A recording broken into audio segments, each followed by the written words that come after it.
I can't seem to discover why I'm on the planet. What is my purpose here? I know there's something I'm supposed to be doing, but I don't know how to find out what it is. I don't seem to be passionate about anything. I've heard these complaints over and over from my clients. Discovering our passion and purpose is vital to our joy and well-being. The problem is that many people have lost touch with any sense of their passion and purpose and have no idea how to access this information. The blueprint for this information lies within our core self, our essence, the true self that is often buried during our early years. If our true self was not seen and validated by our parents, teachers, or other caregivers, it is likely to have gone underground. The self many know as our self is generally our wounded self, our ego, the self we created to get love and avoid pain. Our wounded self has within it all of our fears and false beliefs, and does not have access to what is true for us. How, then, do we discover our passion and purpose if the blueprint for this information is long buried? The good news is that while it is buried, it is not lost. Anyone can reclaim this information if you are willing to do the inner work of healing your wounded self.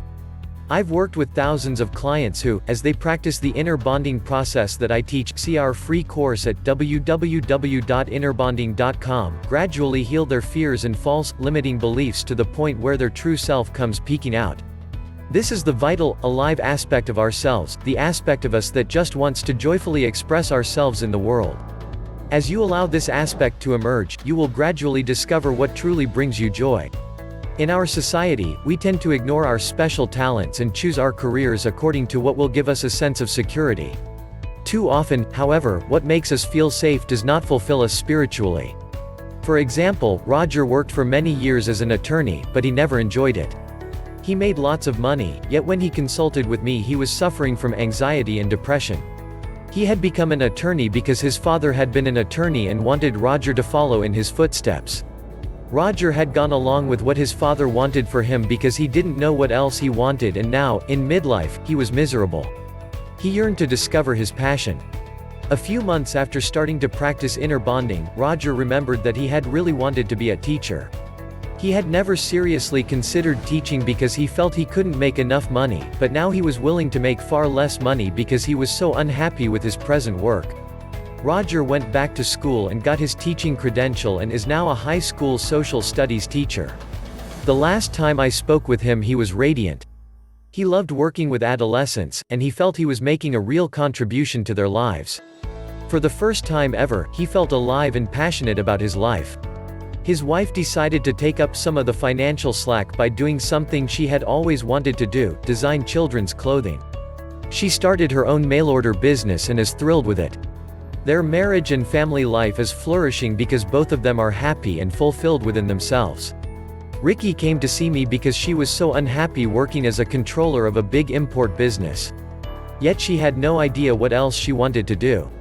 It took about a year of practicing inner bonding before her true self told her that she wanted to be a nutritionist. Ricky hadn't wanted to hear her true self because she didn't want to go back to school. Finally, she was so unhappy that she decided to listen. She is now back in school enjoying discovering her passion.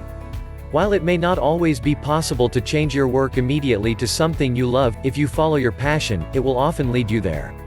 And even when you have to earn money in ways that do not express your soul, you can seek volunteer opportunities and hobbies to express who you are.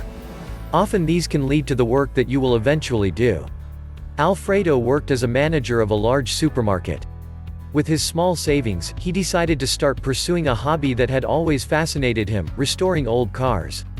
He used all his extra money to buy his first old car and spent many blissful hours restoring it.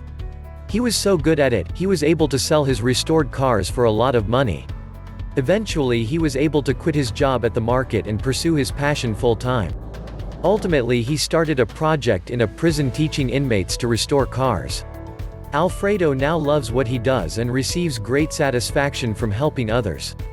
Your soul has a deep desire for you to express yourself in ways that brings you joy. It is your job to discover what that is and to bring it about. Thank you for watching. Please subscribe to this video. JNTV.